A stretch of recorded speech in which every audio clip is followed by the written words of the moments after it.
नमस्कार दोस्तों, आप सभी का स्टडी फॉर यूपीएससी पीसीएस में स्वागत है।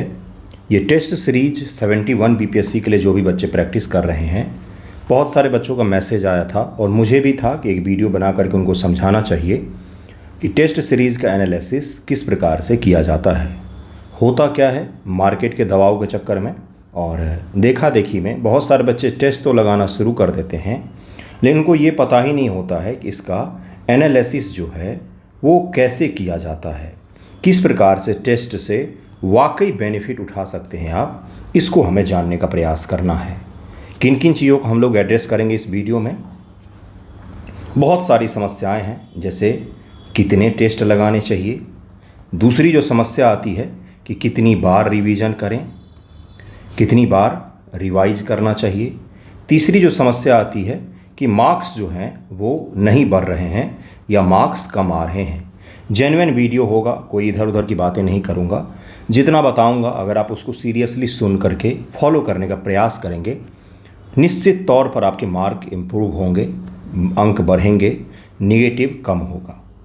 समस्याएं और कौन कौन सी आती है, जो मुख्य समस्या है अगर उसको हम लोग देखेंगे तो सबसे पहली समस्या तो यही है जो ऊपर मैंने लिखा है कि टेस्ट में लगा तो रहे हैं लेकिन मार्क्स जो हैं वो कम आ रहे हैं। मेरा भी जो टेस्ट सीरीज चल रहा है उसमें भी बच्चों की एक कंसर्न है, इसी कारण से मैं इसको भी लेकर के आया हूँ। उसमें भी रेगुलर मैसेज आता है कि सर कैसे मार्क्स को बढ़ाएं, निगेटिव ज़्यादा हो रहा है, ये बहुत बड़ी समस्या बन रही है, निगेटिव ज़्यादा बन रहा है। तीसरा है कि सब्जेक्ट वाइज रिवीजन करें, सब्जेक्ट को रिवाइज करें अभी, या टेस्ट पेपर को रिवाइज करें, क्योंकि समय सारा टेस्ट सीरीज़ को लगाने में ही और टेस्ट के अकॉर्डिंग पढ़ने में ही चला जाता है। जो खुद से अध्ययन कर रहे थे वो छूट गया है टेस्ट के चक्कर में। इन्हीं सब सवालों को हम लोग डिटेल में समझने का प्रयास करेंगे। सबसे पहला सवाल तो यही है, क्या क्या 71 बीपीएससी को लेकर के टेस्ट सीरीज ज़रूरी भी है या नहीं है ज़रूरी। 67 तक 68 बीपीएससी तक जो मैंने गाइडेंस प्रोवाइड करवाया बच्चों को, उसमें मैं उनको यही बोलता था कि बीपीएससी के लिए टेस्ट सीरीज आवश्यक बिल्कुल भी नहीं है। वो इसी कारण से बोलता था क्योंकि बीपीएससी की एग्जामिनेशन में निगेटिव मार्किंग नहीं होती थी, या 68 में आया भी तो निगेटिव मार्किंग को ढंग से इंट्रोड्यूस नहीं किया गया। इसलिए मैंने हमेशा ही बोला पहले कि टेस्ट सीरीज़ की आवश्यकता बीपीएससी में नहीं होती है। आप बिना टेस्ट सीरीज़ के भी बीपीएससी प्रीलिम को आसानी से क्वालिफाई कर सकते हैं। लेकिन जब से नेगेटिव मार्क को इंट्रोड्यूस किया गया, जैसे -1/3, उसमें भी एक ही नंबर का ये सवाल होता है और 150 के करीब में सवाल होते हैं।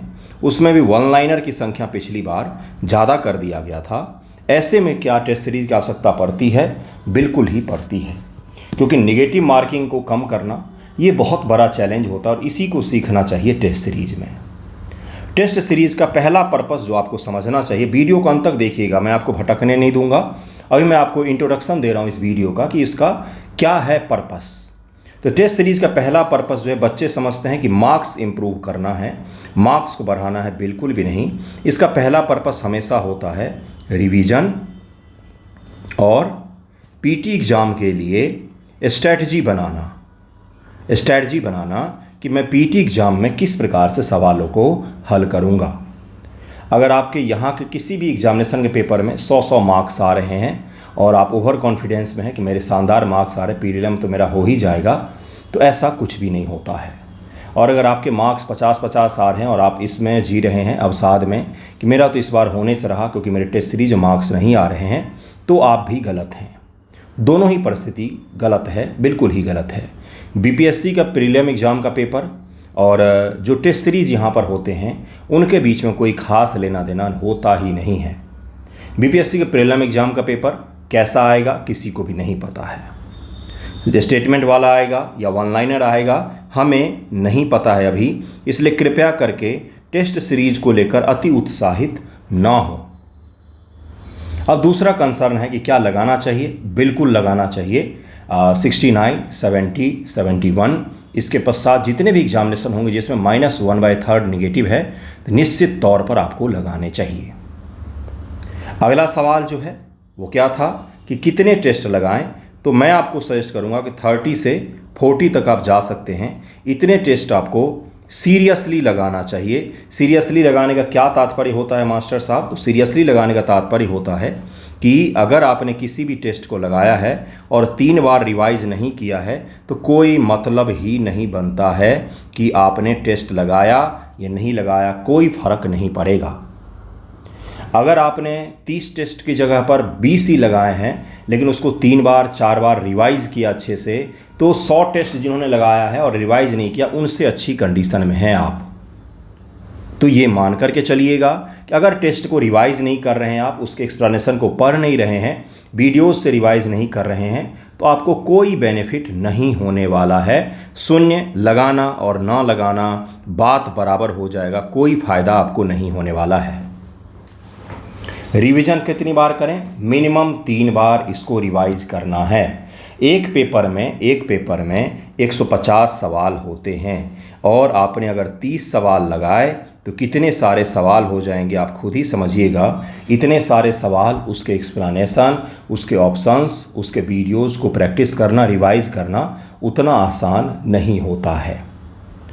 इसलिए कृपया करके जितने भी टेस्ट लगा रहे उसको रिवाइज अवश्य ही करें। मैं आपका गारंटी ले सकता हूं कि अगर आपने 30 सेट लगाए हैं, 30 सेट को आपने अच्छे से रिवाइज किया है और आपने पढ़ाई की है रेगुलर, तो प्रीलिम एग्ज़ाम में होने का चांस आपका बहुत ही ज़्यादा होता है। लक बाई चांस कुछ ऐसा बहुत ही ख़राब कंडीशन बन जाए आपका ना हो, वो अलग चीज़ होता है। तो दूसरा हमने सवाल हल कर लिया। पहला था कि कितने टेस्ट लगाएं, 30 to 40, कितनी बार रिवाइज करें, मिनिमम 3 बार। एनालिसिस कैसे करें इस पर भी हम लोग आएंगे, डिटेल में आएंगे। पेपर का एनालिसिस जहाँ से शुरू होता है वहाँ पर क्या क्या चीज़ें होती है। सबसे पहली समस्या आती है कि आपको कोई सवाल आ ही नहीं रहा था। कम मार्क्स आने के क्या कारण होते हैं? आपके जो कम मार्क्स आ रहे हैं उसके पीछे क्या क्या कारण होते हैं? तो कुछ कारणों को मैं यहाँ पर लिख रहा हूँ कि आपको सवाल नहीं आ रहा है। दूसरा क्या कारण होता है कि कई सारे बच्चे जो होते हैं वो प्रेशर के चक्कर में सवाल को सही से पढ़ते ही नहीं हैं, सवाल को सही से पढ़ा ही नहीं उन्होंने। ऐसे बच्चों को तो निश्चित तौर पर टेस्ट सीरीज़ लगाना चाहिए। जो एग्जामिनेशन में सवाल सारे नहीं पढ़ पाते हैं, 150 सवाल टच नहीं कर पाते हैं, स्पीड बहुत स्लो है, टाइम मैनेज नहीं कर पा रहे हैं, प्रेशर के चक्कर में घबराहट होती है उनको एग्जामिनेशन से, तो वो प्रेशर के चक्कर में सवाल भी नहीं हल कर पाते हैं, पढ़ भी नहीं पाते हैं, आता हुआ सवाल गलत कर जाते हैं। ऐसे बच्चों को टेस्ट सीरीज अवश्य ही लगाना चाहिए। दूसरा कारण होता है प्रेशर में आपने सवाल नहीं पढ़ा। तीसरा है कि आते हुए सवाल को आपने किसी भी कारण से गलत कर दिया। ये सबसे बड़ा जघन्य अपराध होता है, आते हुए सवाल आपके गलत हो गए। ये बहुत बड़ा कारण है, बहुत सारे बच्चों के साथ होता है। पिछले 15 तारीख से आज मैं जब वीडियो बना रहा हूँ तो 1 जुलाई है। 15 दिनों में जितने मैंने टेस्ट सीरीज़ लगवाए हैं बच्चों से, जो उसका जो डाउट इकट्ठा किया है ना, उससे सबसे बड़ा डाउट यही निकल कर, सबसे ज़्यादा बुरा इसी डाउट को देख कर के लगता है कि आते हुए सवाल मेरे गलत हो जा रहे हैं। और अगला क्या होता है कि कितने नंबर ऑफ क्वेश्चंस को अटेम्प्ट करें जिससे नेगेटिव मार्क्स कम लगे, क्योंकि अधिकांश बच्चों का जिनका प्रीलियम पिछली बार नहीं हुआ है, नेगेटिव मार्किंग के कारण ही वो बाहर हुए हैं। नहीं तो उनके स्कोर अच्छे बन रहे थे, लेकिन उन्होंने गलत बहुत ज़्यादा कर दिए तो उनका नेगेटिव मार्किंग कारण वो कट ऑफ से बाहर हो गए। निगेटिव बहुत ज़्यादा लग रहा है। किसी पेपर में 100 सवाल हम सही कर ले जा रहे हैं लेकिन 20 गलत हो जा रहा है, और इसके कारण से कितने मार्क्स, तो लगभग में 6 मार्क्स से 7 मार्क्स हमारे कम हो जा रहे हैं। और मार्क्स कितने बन रहे हैं? तो 93 से 94 के बीच में, जबकि बनना कितना चाहिए था? 100 मार्क्स बनना चाहिए था गुरुजी। बन कितने रहे हैं? 93 से 94 के बीच बन रहे हैं। जैसे मान लीजिए 140 सवाल किसी बच्चे ने अटेम्प्ट किया, उसका 105 सही हो गया, 35 सवाल गलत हो गए उसके, तो लगभग में 11.5 नंबर उसका कट जाएगा। तो आप कितना कर देंगे? 105 में से आप 11 को कम कर दीजिए, इतने मार्क्स उसके कम हो जाते हैं। कितने सवालों को अटेम्प्ट करें, ये बहुत बड़ा चैलेंज होता है। देखिए मैं आपको एक चीज़ समझाता हूँ। जैसे 70 बीपीएससी का पेपर है अपने पास में, और एक है पेपर 69th बीपीएससी का। 69th में कट ऑफ कितना गया था? 91 के अप्रॉक्स गया था। 70 में कट ऑफ थोड़ा सा कम गया था। 69th बीपीएससी जैसा अगर पेपर आता है जिसमें कठिन सवाल होते हैं, जिसमें बहुत ज़्यादा कठिन होता है, ये आपको एग्जामिनेशन हॉल में या यहाँ पर जब आपके समक्ष टेस्ट सीरीज आता है तो उसी समय आपको फैसला लेना पड़ता है टेस्ट के बनाने के क्रम में। अगर ऐसा टेस्ट है जिसमें सवाल आपसे बनते जा रहे हैं, बन रहे हैं, हर तीसरा चौथा सवाल आपको आ रहा है, बन रहा है, प्रेशर आपके ऊपर नहीं बन पा रहा है और आपको सवाल आसान लग रहा है, तो वहाँ पर आप नंबर ऑफ क्वेश्चन जो होते हैं अटेम्प्ट के उनको आप बढ़ा सकते हैं। 130 125 इतना अटेम्प्ट आप कर सकते हैं। लेकिन जब 69th जैसा पेपर आ जाए जिसमें एलिमिनेशन दिया हुआ रहे, आप एलिमिनेट कर सकते हैं आसानी से, आपको क्वेश्चंस नहीं बन रहे हैं, निगेटिव के चांसेस ज़्यादा उसमें हो रहे हैं, तो वहाँ पर आपको सवाल कम अटेम्प्ट करने चाहिए। क्योंकि वहाँ पर क्या होता है कि एलिमिनेशन के कारण से आपके स्कोर ज़्यादा हो सकते हैं उन्हीं सवालों में जो आपको नहीं भी आ रहे थे, अगर आपको टेक्निक आती है तो। और जो कठोर फैक्चुअल सवाल होते हैं 70 बीपीएससी, उसमें कितने सवाल सर अटेम्प्ट करने चाहिए थे? तो 120 125, जिन बच्चों का क्वेश्चंस बन रहा था तो 130, 69th वाले में 115 120 हार्ड था, इससे ऊपर नहीं जाना चाहिए था। ये फैसला मैं यहाँ पर आपको बता रहा हूँ। आप एग्जामिनेशन में अपने दिमाग का इस्तेमाल करके इसमें परिवर्तन कर सकते हैं।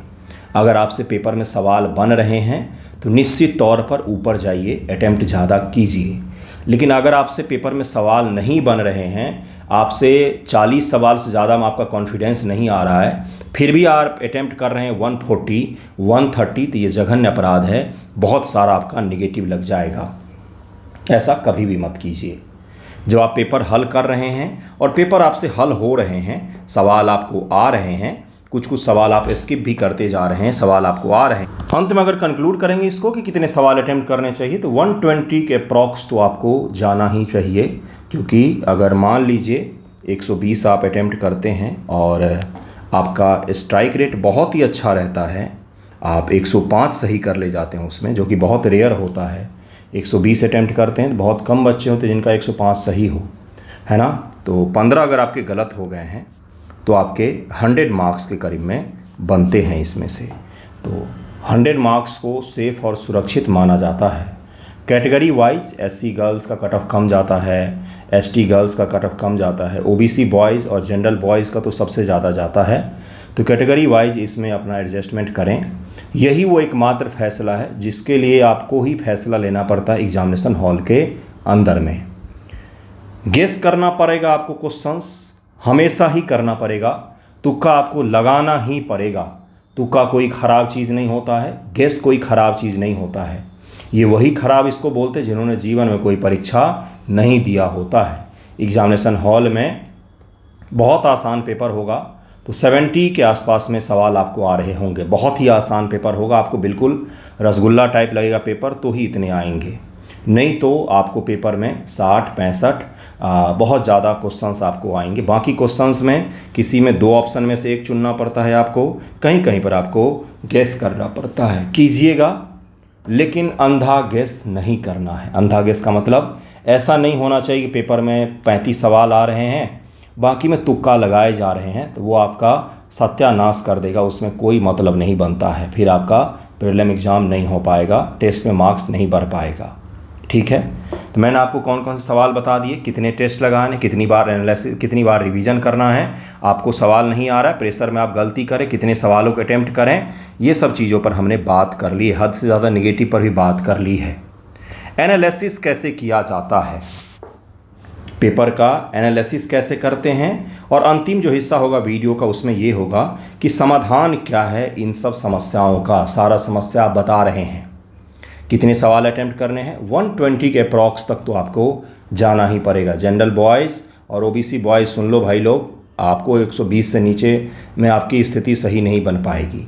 हाँ, बहुत ज़्यादा कठिन पेपर है बिल्कुल ही, तो वहाँ पर नहीं करना है, ऐसा रिस्क नहीं लेना है।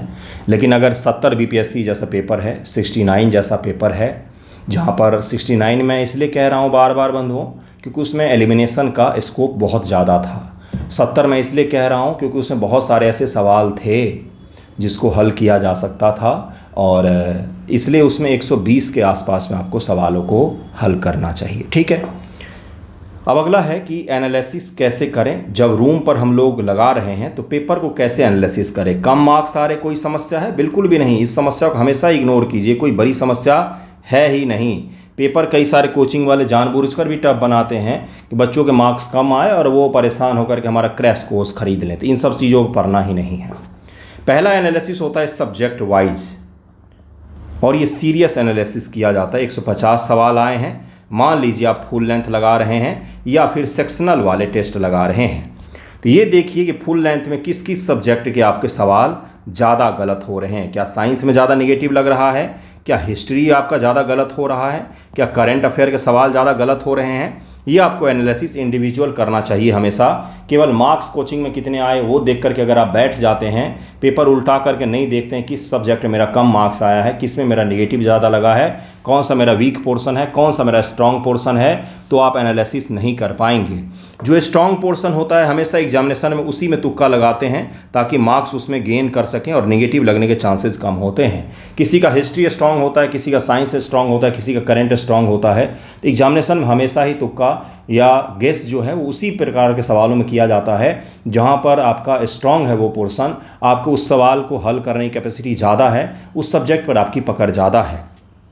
तो पहला एनालिसिस होता है सब्जेक्ट वाइज, जिस सब्जेक्ट में आपके कम मार्क्स बन रहे हैं। अब कम सब मार्क्स क्यों बनते हैं, ज़्यादा गलत क्यों होते हैं? पहला तो यह है कि आपको सवाल आ ही नहीं रहा था।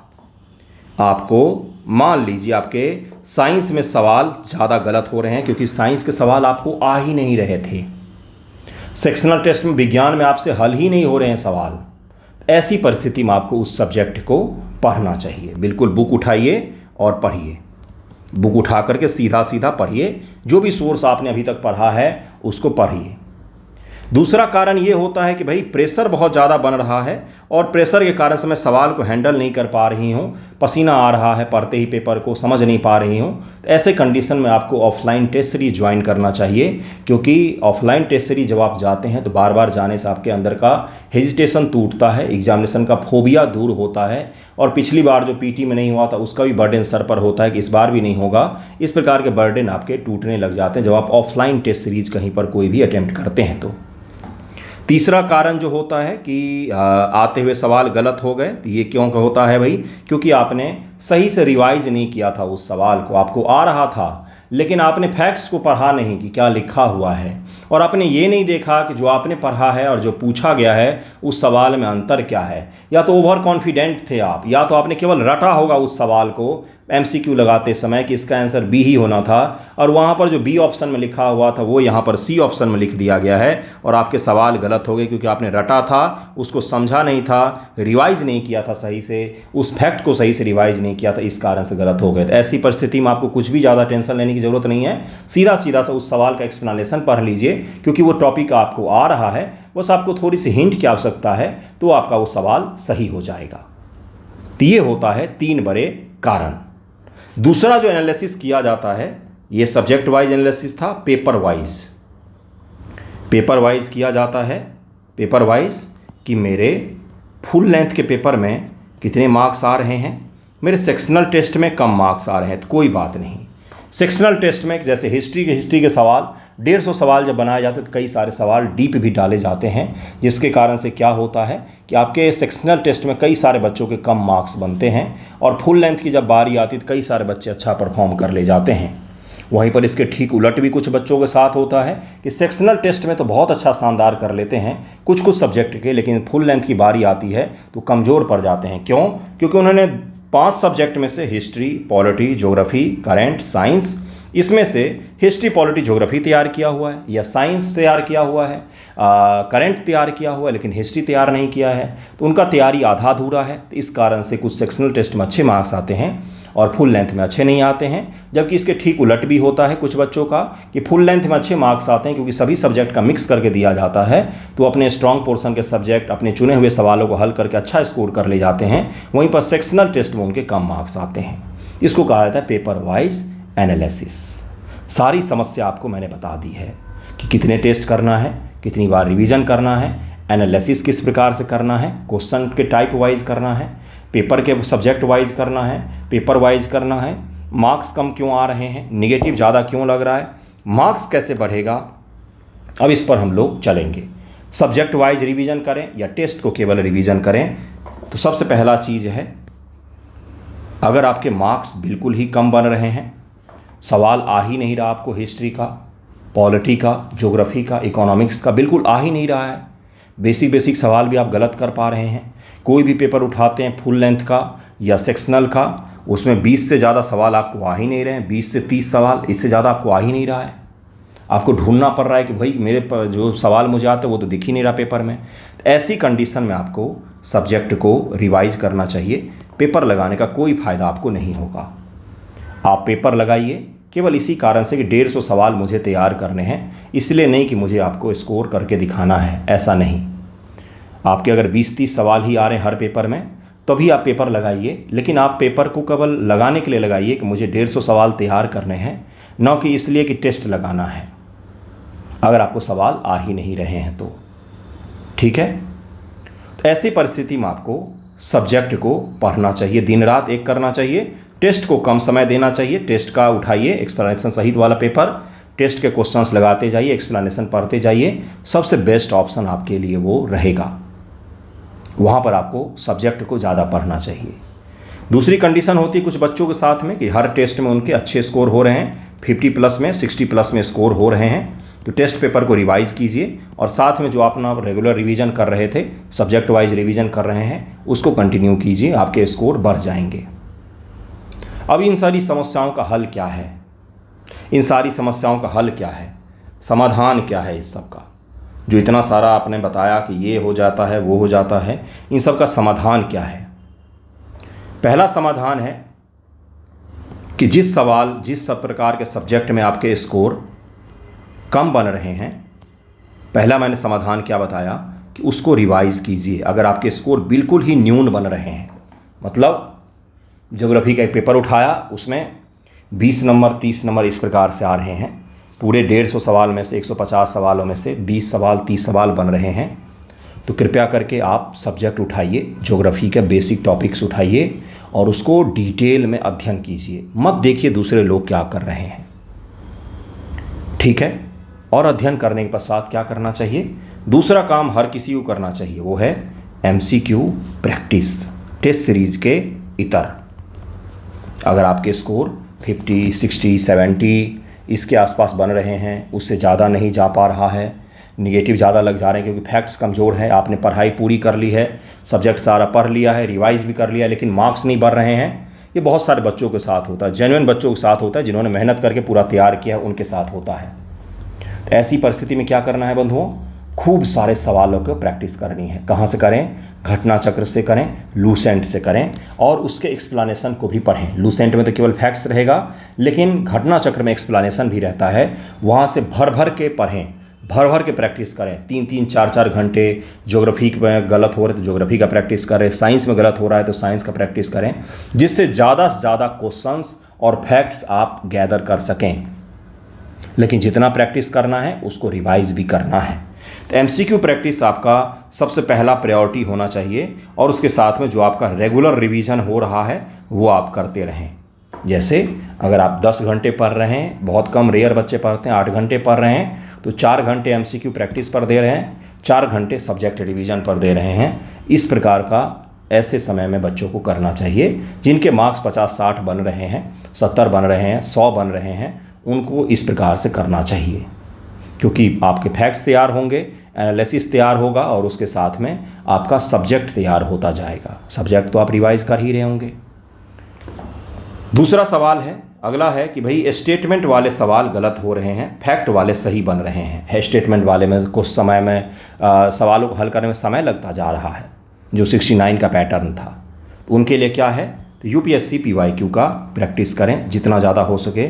UPSC PYQ की बुक आती है दृष्टि IAS की, दिशा पब्लिकेशन की, हिंदी इंग्लिश सभी में, तो उसको प्रैक्टिस करें अच्छे से। 10-15 सालों का प्रैक्टिस कर लें, जिससे आपको ये हो कि स्टेटमेंट वाले सवालों को हल करना सीख जाएंगे। अब अपने चैनल पर भी UPSC PYQ पूरा कंप्लीट करवाया हुआ है मैंने, पॉलिटी, ज्योग्राफी, हिस्ट्री सबके कंप्लीट करवाए हुए हैं।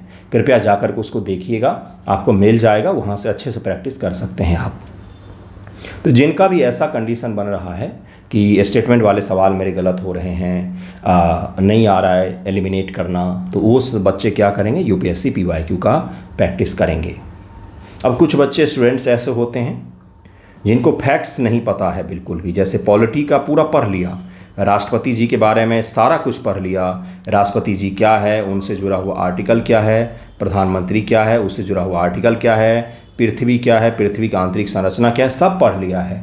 लेकिन सर उसके फैक्ट्स तैयार नहीं है मेरे, मैं फैक्ट्स भूल जा रही हूँ, फैक्ट्स के कारण से गलत हो जा रहे हैं। तो ऐसे बच्चों को MCQ प्रैक्टिस ही करना चाहिए।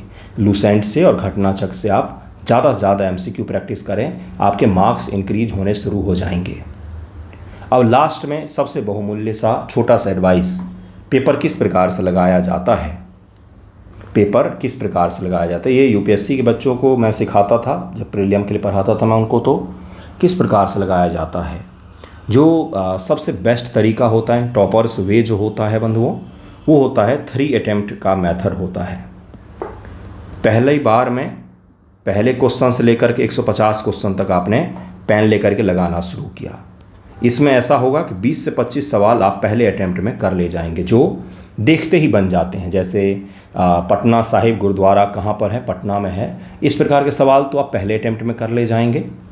तो पहला अटेम्प्ट जब आपने किया तो 20 से 25 सवाल आपने टिक कर लिए। आप श्योर हो गए कि 20 से 25 सवाल तो मुझे नहीं देखने हैं।